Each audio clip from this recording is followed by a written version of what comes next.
Fíjense qué tremendo que para el mundo un lugar como un sepulcro es un lugar de dolor, de desesperanza, de lamento, pero para nosotros que sabemos lo que ocurrió ahí, sabemos que el sepulcro de Jesús es un lugar de milagro, es un lugar de expectativa, de victoria, porque sabemos que gracias a Él estamos peleando una guerra que está ganada por Él. Hoy cuando subí temprano una publicación de que el Señor resucitó, de que venció a la propia muerte, una persona directo, ni 2 minutos pasaron y me ponía, eso es alucinación de 1 o 2 personas. Y qué tremendo que en la palabra de Dios, y por si alguien de repente haya escuchado comentarios como esos, es importante que vos y yo seamos conscientes que nuestra fe no se trata de alucinaciones. Se trata de cosas reales y verdaderas. Dice la Biblia en 1 Corintios 15, y es importante que vos y yo sepamos esto. ¿Por qué? Porque muchas veces tambaleamos por no saber, por no estar afirmados en su palabra. Y pasaba en la iglesia de Corinto que mucha gente estaba como con esas dudas. Y el enemigo siempre va a querer tirar dudas. Desde el jardín del Edén andaba atacándole a Adán y a Eva con dudas. Si miramos desde el inicio. Pero fíjense, 1 Corintios 15, 3 al 8 dice: porque primeramente os he enseñado lo que recibí, que Cristo murió por nuestros pecados conforme a las Escrituras, y que fue sepultado y que resucitó al tercer día conforme a las Escrituras, y que apareció. ¿Saben qué? Esto es importante porque Pablo empieza a relatar y a citar, a mencionar gente que era contemporánea, no solo de Jesús cuando ocurrió eso, sino contemporánea todavía de la gente a la cual él estaba hablando en ese tiempo. Era gente que había estado esos 25 o 30 años antes cuando esto ocurrió y todavía estaban con vida. Y ahí él empieza a citar a Cefas, que era Pedro, y después a los 12. Después apareció, dice, a más de 500 hermanos a la vez. Puede ser que una persona alucine, pero 500 personas a la vez, eso ya es imposible. No solo se había aparecido a ellos a los 12, a 500 hermanos. Después apareció, dice, a Jacobo, después a los apóstoles, y al último de todos, como un abortivo, me apareció a mí. Fíjense que Pablo le citaba a estas personas para que la gente, bueno, si están en duda, vayan y pregunten, vayan y averigüen por ustedes mismos, tengan argumentos firmes. Hoy quiero hablar contigo, nuestro tema es porque sabemos. Ese es el título, porque sabemos. Y esto es importante que vos y yo tengamos presente en este tiempo, porque saben que lastimosamente hay demasiada gente que todo el tiempo está diciendo cosas como no sé, no entiendo.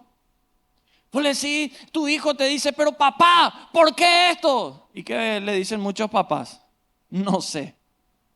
Papá, ¿por qué Jesús murió? No sé. Papá, ¿por qué si le servimos a Jesús hay luchas o hay dificultades? Y no entiendo, mi hija. Qué importante es que vos y yo nos levantemos en este tiempo, porque se necesita y busca gente que sepa las cosas, que las entienda. ¿Qué es saber? El diccionario dice que saber es tener noticia o conocimiento de algo.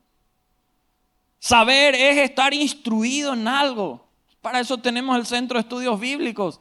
Para eso están las células, para que vos y yo, los cultos, para que vos y yo podamos estar instruidos en la palabra. Conocer, entender. Sabemos. Los hijos e hijas de Dios sabemos cómo es el mundo más allá de este, porque la palabra lo dice. Esas palabras eternas que Dios nos ha dado. Lo que sabemos vos y yo es lo que creemos.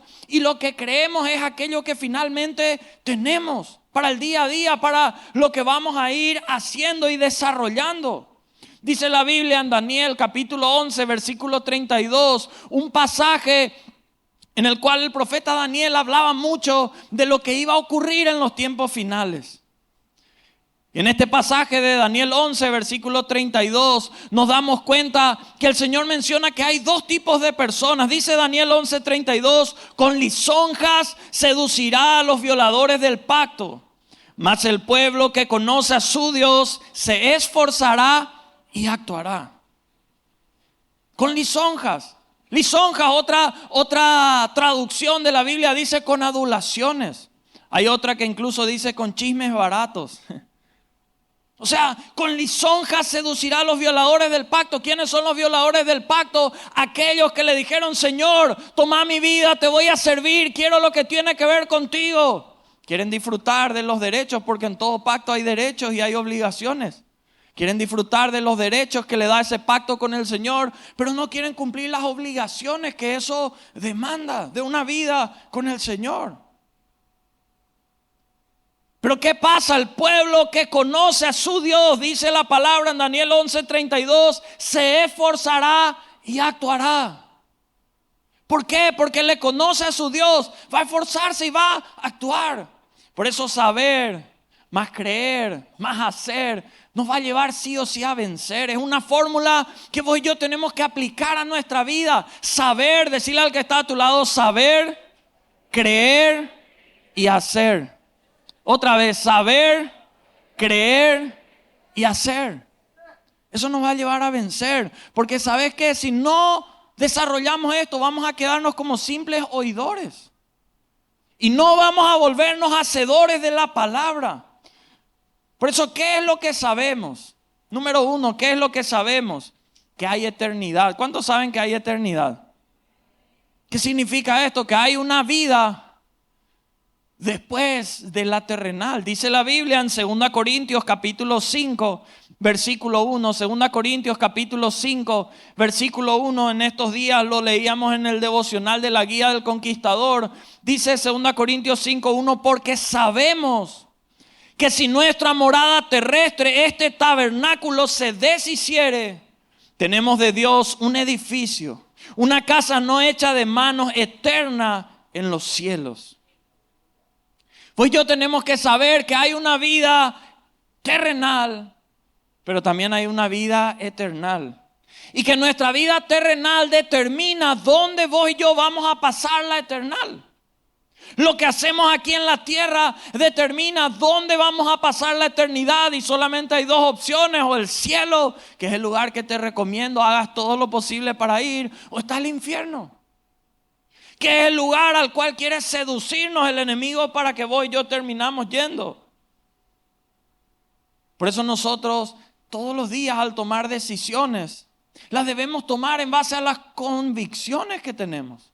Porque esas convicciones son las que nos empujan a las acciones que finalmente vamos desarrollando.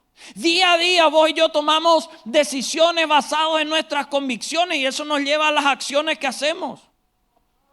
Por eso nuestras acciones expresan cuáles son nuestras convicciones. Cuando uno ve, así se mueve esa persona. Vos y yo, al saber cómo se mueve esa persona por lo que decide, sabemos, esas son sus convicciones. Y podemos estar de acuerdo o podemos estar en contra. Podemos mirar a la luz de la palabra, bueno, este va por buen camino, o lastimosamente no. Es tremendo que acá le decía: sabemos que esta morada terrestre, este tabernáculo,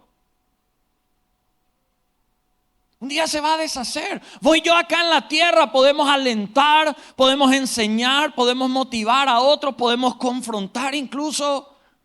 Pero cada persona finalmente decide en qué grupo quiere estar. Entre aquellos que se esfuerzan y actúan conforme a la palabra, o entre aquellos que son violadores del pacto. Cada uno finalmente tiene ese libre albedrío. Nuestra morada terrestre, fíjense qué tremendo cómo compara acá. Nuestra morada terrestre, o sea, nuestra vida, compara como un tabernáculo. Y es algo que se va a deshacer, dice. Pero qué tremendo lo que tenemos en Dios. No era solo un tabernáculo, sino en Dios tenemos un edificio preparado allá. Una casa no hecha de manos. ¿Por qué? Porque no es algo que se va a romper, es algo eterno, es algo glorioso que tenemos en los cielos, que el Señor ha preparado. Por eso es que es importante que vos y yo sepamos que hay una vida eterna. Tenemos que saber eso. Llegó un momento en la vida de un hombre llamado Job, un hombre que pasó muchos procesos, muchas adversidades, muchas tribulaciones, dolores, terribles que él tuvo que enfrentar, pero llegó un momento donde él dejó de vivir de experiencias prestadas, o sea, lo que otro le podía decir de Dios, lo que otro podía sugerirle que podía ocurrir. Y en Job 19, versículos 25, 26 y 27, él menciona y dice, yo, ¿qué cosa? Sé. Qué tremendo cuando vos y yo llegamos a ese punto de poder vivir una experiencia personal, de poder decir, yo sé. No es algo que me dijeron, no es algo que escuché por ahí, no es algo que contó otra persona, es algo que yo sé, que yo experimenté, que estoy convencido. Y Job decía, yo sé, y esto era en medio de las dificultades que todavía vivía, y él decía, yo sé que mi Redentor vive. Y al fin se levantará sobre el polvo y después, miren lo que Pablo decía, después de deshecha está mi piel. En mi carne he de ver a Dios, al cual veré por mí mismo. Y mis ojos lo verán y no otro. Aunque mi corazón desfallece dentro de mí. Fíjense, él no estaba gozoso, él no estaba en sus mejores días. Termina este versículo expresando cuál era su condición. Mi corazón desfallece dentro de mí. Qué importante que vos y yo sepamos que aunque nuestro corazón esté desfalleciendo dentro de nosotros, tengamos la certeza de lo que sí va a ocurrir. Porque el enemigo a veces quiere usar las emociones para apartarnos de él. Pero cuando vos y yo tenemos convicciones firmes en el Señor, no hay emociones que nos aparten del Señor. Por eso sabemos que hay una eternidad, ¿sí o no? Y si sabemos que hay una eternidad, yo creo que estaríamos día a día corriendo del camino que el diablo quiere que vos y yo andemos. Si sabemos que hay una eternidad, deberíamos correr a los brazos del Señor una y otra vez. Hacer del Señor una prioridad en nuestras vidas. En segundo lugar, ¿qué es lo que sabemos? ¿Saben qué? Que Él nos oye y también ayuda. ¿Cuántos saben eso? ¿Cuántos experimentaron eso alguna vez en su vida? Dice la palabra de Dios, primera de Juan 5, versículo 15, dice, y sabemos, y sí sabemos, que Él nos oye. En cualquier cosa que pidamos, sabemos que tenemos las peticiones que le hayamos hecho.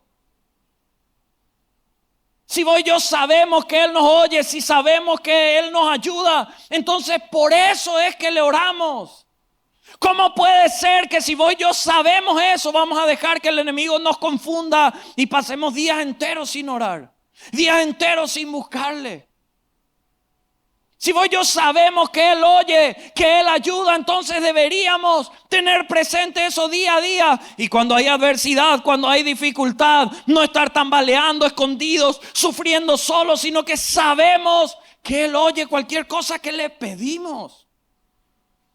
Porque vos y yo no estamos orando al vacío, no estamos orando a un techo que rebota y no pasa nada. No estamos clamando a algo muerto o inerte. Vos y yo estamos haciéndolo al Dios vivo y verdadero, al que escucha, al que provee. Sabemos que nuestras oraciones nos vuelven vacías. Pero tenemos que tener algo presente que dice la Biblia. Juan capítulo 9, versículo 31 también dice, y sabemos. ¿Qué es lo que sabemos? Que Dios no oye a quién dice acá. Dios no oye a los pecadores. Pero si alguno es temeroso de Dios y hace su voluntad, a ese oye. Tal vez algunos dirán, entonces estoy complicado. ¿Saben cuál es la buena noticia? Que en algunos minutos más vamos a dar oportunidad. Si a vos te quebranta algo en tu corazón, en tu vida, y vos sabés que no estás a cuentas con el Señor y decís, yo estoy en ese camino, porque de hecho el 100% de nosotros ha pecado. Nadie es perfecto, ninguno de nosotros. Pero todos nosotros tenemos la oportunidad de poder pedirle perdón al Señor por los pecados que hayamos cometido y empezar a ser temerosos de Él y hacer su voluntad, empezar a vivir conforme a sus propósitos. Porque es tremendo como Dios ayuda. ¿Saben cuál es una verdad? Que hay gente que tiene remordimiento pero no tiene arrepentimiento. Y hay una grandísima diferencia. El remordimiento es una emoción, pero no es una decisión. Hay gente que tiene el remordimiento cuando se habla una palabra y dice, ay, estoy mal, pero nunca toma la decisión de dejar ese mal camino. Lo toma para un momento, pero no para toda la vida, y el diablo le sigue jugando. Hay gente que sigue repitiendo patrones de equivocación, de pecado, que no vienen solamente de su vida, que vienen de generación en generación, y no se dan cuenta que tienen que cortar de una vez por todas esos lazos que le van a impedir ir a camino de bendición. Hay una grandísima diferencia entre emoción y decisión. Así como hay una gran diferencia entre remordimiento y arrepentimiento. Y vos y yo necesitamos arrepentirnos. Arrepentirnos es decir, Señor, te pido perdón por esto y esto. Y no volver a ese camino. No seguir en ese camino, salir de ahí. Porque a Dios no podemos engañar, a las personas sí. Yo siempre me pregunto, ¿de qué se aferra una persona que no le tiene a Dios en su corazón? Cuando hay crisis en el matrimonio, cuando está todo mal, ¿de qué te aferrás? Cuando en la finanza las cosas no se dan de ninguna manera como tenías planeado, ¿dónde te aferrás? ¿Dónde te agarrás? Para seguir hacia adelante, si no le tenés al Señor. Hay gente que ahí se agarra del alcohol, ahí se agarra de las drogas, ahí se agarra de juegos de azar, de cualquier cosa ociosa que le ocupe un tiempo, pero no se da cuenta que eso le está dañando más de lo que ya estaba dañado. Es hora que hoy te acerques al Señor, aproveches la oportunidad de acercarte a Él. ¿Por qué? Porque sabemos que Él nos oye y nos ayuda. Dios no te está apuntando y diciendo, pecador, vas a irte. No. Si hoy vos y yo estamos acá es porque Dios nos está diciendo, te estoy esperando. Dejé este culto una oportunidad para que vengas a mí, para que me entregues tu vida. Te escucho. Quiero que rompas el silencio que había entre vos y yo. Háblame, yo quiero llenar tu vida. Porque como dice Romanos 8:28, sabemos que a los que aman a Dios, todas las cosas les ayudan ¿a qué? A bien. Esto es, a los que conforme a su propósito son llamados. A los que aman a Dios, a los que le prefieren a Él por encima de otra cosa. Todas las cosas, el problema, la dificultad, la crisis que había y el proceso que está enfrentando, le está ayudando a uno a bien, forja el carácter, a veces forja la determinación, a veces despierta dones que estaban dormidos, que estaban apagados, a veces saca de nuestro interior lo peor, lo mejor. Lo peor que hay en lo externo a veces quita lo mejor de uno afuera para enfrentar esas adversidades. Tercero, ¿qué es lo que sabemos? Que su ley es buena. Cuando uno habla de ley, mucha gente dice, no, gracias, yo estoy contra todo lo que sea la ley. Hay gente que dice, solo con Dios hay que estar bien y qué mal. Que diga solo con Dios, porque Dios ha puesto, y es la verdad, ante Dios no podemos estar mal. Pero Dios ha puesto, dice, en la tierra autoridades. En nuestra nación, vos y yo podemos decir, entera, ¿quién nos tocó? Pero Dios dice que tenemos que bendecir. Sean municipales, departamentales, nacionales, en el lugar de trabajo que vos y yo estemos.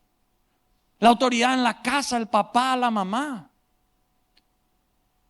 Hoy en día hay casas donde los hijos deshonran a los padres, no les honran.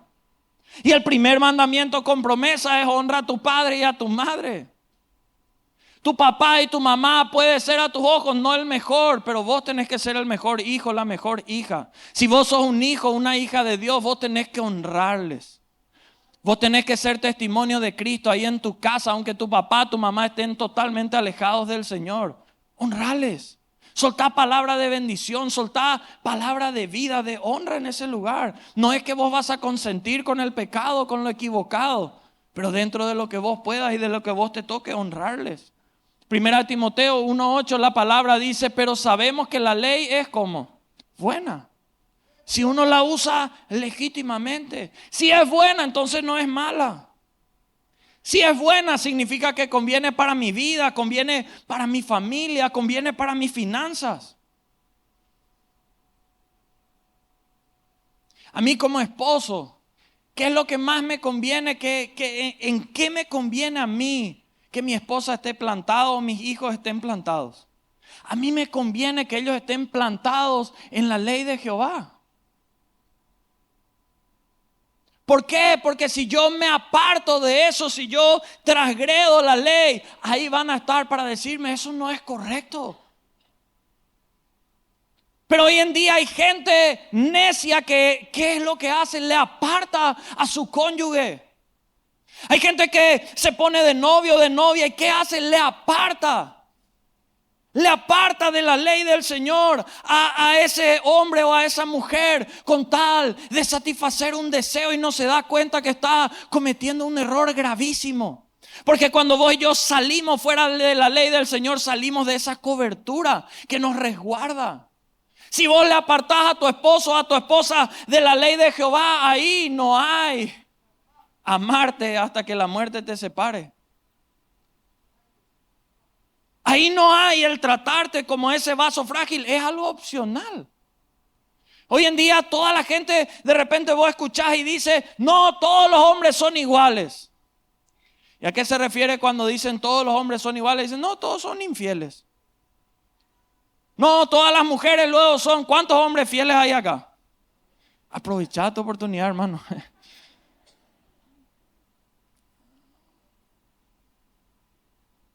Cuando el varón de la casa está plantado en los principios del Señor, una de las primeras cosas que va a tener es ser fiel. Honrar el pacto, el compromiso. Padres, lo que más deberíamos hacer es llevar a nuestros hijos a que estén sujetos a la ley del Señor, que no se aparten de ese marco de cobertura de bendición que el Señor tiene porque Él nos ama. Y no es para hacernos daño, es para protegernos, para guardarnos. Primera de Juan 2:3 dice, y en esto sabemos que le conocemos. ¿Cuándo? Si guardamos sus mandamientos. Si voy a decir, sí le conozco a Dios, pero no guardo sus mandamientos, estoy equivocado. En esto conocemos, o sea, en esto identificamos, en esto nos damos cuenta cuando alguien de verdad le conoce a Dios, en que guarda esos mandamientos, no los tiene ahí escondidos, no los tiene ahí apartados, lejos. Su ley tiene que estar por encima de las personas que más pueda yo amar aquí en la tierra. Alguien te dice, no, pero mi amigo es más importante ahora en este momento de mi vida. ¿Sabes qué? Es preferible perder una relación acá en la tierra que perder tu relación con Dios. 1 Corintios 15:33 dice, no os engañéis, las malas conversaciones corrompen las buenas costumbres. Por eso vos y yo necesitamos andar en santidad. Mirar ahí sus principios y mantenerlos en ellos. Por eso, qué importante saber que su ley es buena. ¿Cuántos saben que su ley es buena? El salmista David decía, cuánto amo tu ley. Él sabía que le convenía a pesar de las emociones que le hacían salir de esa ley muchas veces. Cuarto y último, ¿qué es lo que necesitamos saber? Saben que en días como estos hay mucha gente para la cual cuando ve una cruz, de repente ve una cruz en una remera o ve en la pantalla. Hay mucha gente para la cual una cruz vacía no representa nada. Uno ve la cruz y dice, mira una cruz. Pero si vos y yo miramos la palabra de Dios, saben que cada vez que vemos esa cruz debería transmitirnos algo. Esa cruz vos ves que tiene 4 partes, una más cortita ahí arriba, 2 en los costados, una hacia abajo. Yo cuando anotaba esto en cada una de las partes, anotaba 4 cosas que esa cruz nos emite como señales. Y es como que cada vez que vemos esa cruz debería transmitirnos eso. En primer lugar, ¿sabes qué? La cruz nos emite una señal de muerte. Porque hubo alguien en esa cruz que murió por amor a vos y a mí. Filipenses 2:8 en la palabra de Dios dice, y estando en condición de hombre, se humilló a sí mismo haciéndose obediente hasta que la muerte. ¿Y muerte dónde? En la cruz. Esa cruz vacía muestra que hubo alguien que murió en esa cruz. que murió ahí. Y no murió de onda, no murió porque había fallado, no. El único justo fue juzgado en un juicio totalmente injusto. En el juicio más injusto que podía haber, ahí le condenaron a muerte a él. Y él murió en ese lugar. Dice que cuando él había muerto, a los otros les quebraron los huesos, a él le clavaron cobardemente una espada en el costado. Y dice que cuando le habían clavado salió agua y salió sangre. Esa agua para purificación, esa sangre para redención. En esa cruz alguien murió. Esa cruz no solo nos tiene que recordar y emitir la señal de que alguien murió ahí por amor a vos y por amor a mí, sino que también nos emite la señal de que ahí hubo sufrimiento. En esa cruz hubo sufrimiento. Hay gente que se queja todo el tiempo por cómo está sufriendo y dice: yo estoy sufriendo mal de amores, estoy sufriendo porque no me entienden, estoy sufriendo por mi pecado, por mi error, no sé por qué puedas estar sufriendo. Pero Hebreos 12:2 dice: puestos los ojos en Jesús, el autor y consumador de la fe, el cual por el gozo puesto delante de él sufrió la cruz, menospreciando el oprobio, y se sentó a la diestra del trono de Dios. Cuando vos mirás esa cruz vacía, sabes que tenés que recordarte que vos no sos el único que sufrió o que está sufriendo. Que hay alguien que literalmente sufrió de tanto que te amaba en esa cruz para morir por vos y por mí. Esa cruz vacía te tiene que recordar que ahí el Señor sufrió por amor a vos, te amó tanto. Algunas horas antes habías dicho una oración y decía: Padre, si es posible, pasa de mí esta copa, pero que no sea mi voluntad sino la tuya. Y la voluntad de Dios será que sea consumado el amor, sea consumada cada una de las profecías que estaban escritas. Él sufrió. No fue fácil. Le clavaron las manos, los pies. Pidió agua en un momento, le dieron vinagre. Se burlaban de él. Era injusto, pero sufrió. Esa cruz también nos emite la señal, y esta es gloriosa, la señal de reconciliación. De reconciliación, Efesios 2:16, mediante la cruz. Reconciliar con Dios, a ambos, a vos, con Él en un solo cuerpo. Matando en ella las enemistades. ¿Sabés qué significa esto? Que cada vez que vos veas esa cruz vacía, tenés que recordarte, es una señal de Dios que te está diciendo: si depende de mí, ya hice mi parte, te estoy esperando con brazos abiertos. Si depende de mí, ya pagué el precio para poder tenerte, para que tengas acceso al Padre. Cada vez que veas esa cruz vacía, tenés que saber que Él ya hizo su parte y está esperando que yo le digamos: Señor, ahí voy. Señor, ahora voy a tu encuentro. Reconciliar, volver a conciliar algo que se había separado, algo que no tenía acceso. Mediante esa cruz donde no solo murió, sino que ahí se bajó porque resucitó. Era para reconciliarte con Él, y hoy nos vuelve a transmitir esa señal. Si depende de Dios, Él ya pagó el precio. Si depende de Él, Él ya hizo su parte. Ahora depende que vos quieras o no quieras. Y la cuarta señal que para mí emite esa cruz es una señal de vida. Es una señal de vida. Es lo que celebramos hoy. Colosenses 2, 14, 15 dice: anulando el acta de los decretos que había contra nosotros, que nos era contraria, quitándola de en medio de la cruz, clavándola ahí, despojando a principados, potestades. Lo exhibió públicamente, triunfando sobre ellos en la cruz. Esa cruz vacía nos emite la señal de victoria, porque Él no solo murió, sino que después resucitó. Todo lo que llega a la cruz de Cristo resucita. Todo lo que llega a Cristo cobra vida. Si estabas muerta, tu vida, estabas vivo, respirando, pero viviendo como muerto. Necesitas llegar a los pies de Cristo para que vuelva a haber vida. Si tu matrimonio está muerto, están juntos, están bajo un techo, pero no se demuestran amor, no hay intimidad, no hay palabras de afecto. Ya no queda nada, solo heridas, dolor. Necesitas venir corriendo a los pies de Cristo para que pueda resucitar tu matrimonio. Aquí hay muchos matrimonios que han dicho sí al Señor. Y el Señor restauró su matrimonio. Y pudieron vencer situaciones difíciles. Aquellos que tienen finanzas muertas, qué importante es llegar a los pies de Cristo y decir: Señor, yo no puedo más. Tu palabra dice que tú eres el dueño del oro y de la plata. Tu palabra dice que para ti no hay imposible. Señor, esto es imposible. Todo lo que llega a la cruz de Cristo cobra vida. Todo lo que llega a Él.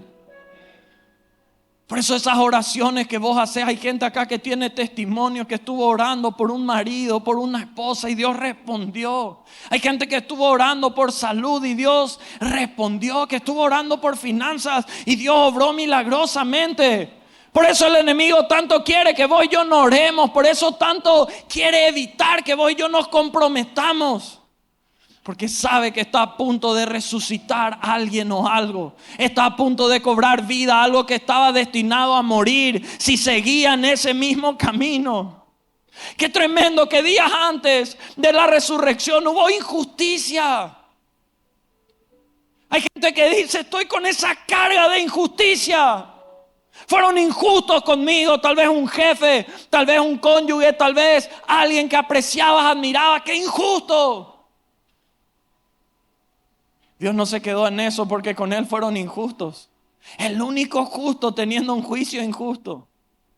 Condenado por injustos. Puesto ahí, avergonzado públicamente. Mancillado su nombre, atacado de todas las maneras. Solo eso, literalmente murió. Un silencio. Pero al tercer día resucitó. Yo no sé cuántos están sufriendo por injusticias que han vivido en su vida. Tal vez sientan que incluso han muerto ciertas áreas en su vida. Pero hoy, si te aferras del Señor, va a resucitar, va a cobrar vida. Todo aquello que el enemigo había tirado ahí como para matar completamente los planes de Dios. Yo no sé quién tiene fe, quién tiene esperanza de que nuestro Dios, así como lo hizo ahí por amor a vos y a mí, lo puede seguir haciendo. Este tiempo, esa cruz vacía nos habla de un Dios que sigue trayendo vida a todo aquello que estaba muerto. Y prepárate porque se vienen días para que vos puedas experimentar esa vida que viene de parte del Señor. Porque sabemos que al final siempre Dios gana y el enemigo pierde. Sabemos que hay victoria para aquellos que le aman al Señor. Sabemos que el enemigo, aunque puede estar atacando con todas sus fuerzas, no es superior a las fuerzas del Rey de Reyes, Señor de Señores. Aquel que nos va a dar la victoria porque Él va a pelear por nosotros.